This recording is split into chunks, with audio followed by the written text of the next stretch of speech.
And if only one player wants to play the game, it seems like you've taken something where you're allowing different types of personalities, the puzzle solver and the action person to work together.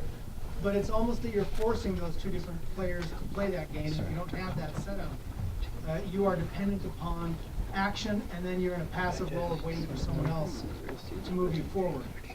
So you're in a holding pattern, then you do something, and then you're in a holding pattern. So one of the things specifically we really want to promote with this game is we want to promote teamwork and really good coordination, because our game at the core is about social interactions between people. And if it ends up being that there is an instance like that where it's like, okay, like I have to wait for a little while you do something, that's an example of very good coordination and then like waiting and actually doing actions and specifically like juggling all of that stuff. But if we end up finding that there is the possibility for a single player game, Brothers, A Tale of Two Sons actually is a very good example of controlling two characters at once, like one with each joystick, still having an emotional attachment to each character and be able to solve puzzles in a cooperative way. So even though our core is to address this two-player social interactions and conflicts paradigm that we've discussed, we also would like we would also be willing to open up the opportunity for single-player play if that design allows for that. Thank you. Yeah, so you have an extrovert and an introvert, and what happens in the real world when you have two players who are both reasonably extroverted, and no one is usually one or the other at the extreme? Okay, that's a great question. One of the core facets of the game that like I've been thinking of like when I was first designing this was, what if like an introvert wanted to act like an extrovert? Like what if they were actually given an opportunity to see how it was like to actually be an extrovert, and furthermore like actually see how they work, so they can like not only like learn something but also learn how to communicate with people better as a whole.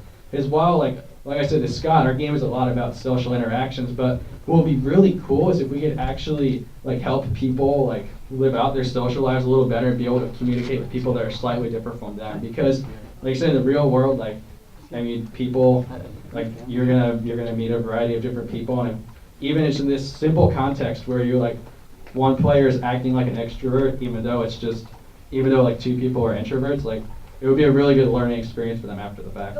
The only problem is though that if you're playing a co-op or a two-player game, you're probably an extrovert.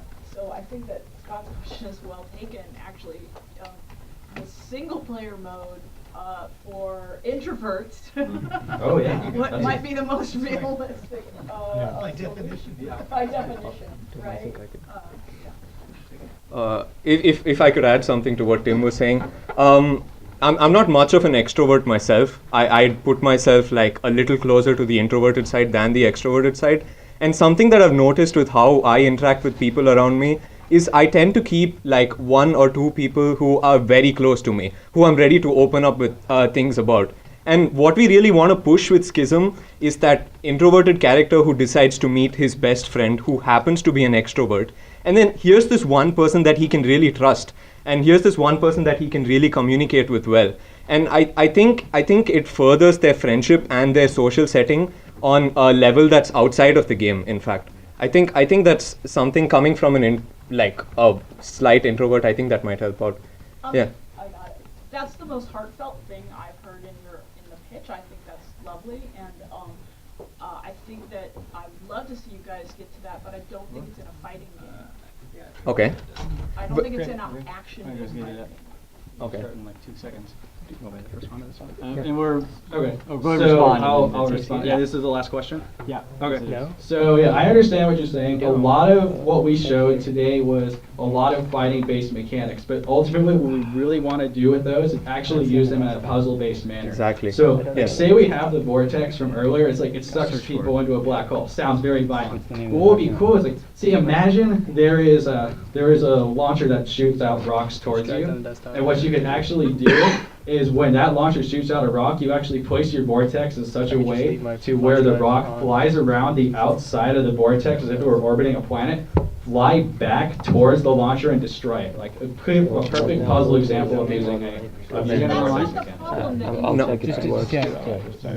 like it's not about rocks launching at you. Okay. You know, it's about somebody talking to you and you having to Yeah, maybe if just manage Right. it. If It's about a party. yeah, sure. It's about going to a party and how long do I have to stay here? right. It was a long time ago, but I almost just see believe the that I way he was remember some moving of my off and down with it. adolescents not being popular and being introverted. I don't believe that. You could do it on about this yourself. table. I don't believe Well, that this about is you. not coming together. Because my third adolescence, I got right. Right.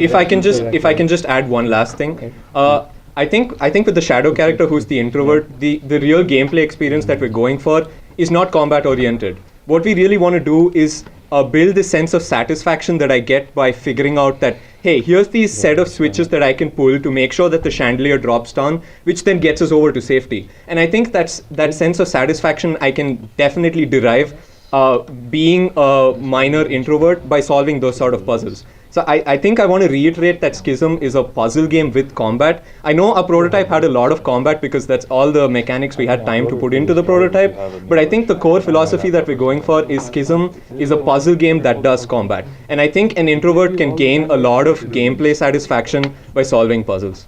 I think that's the core gameplay. Solving puzzles is. Right, I think that's the core gameplay experience we're going for. No, it's white text.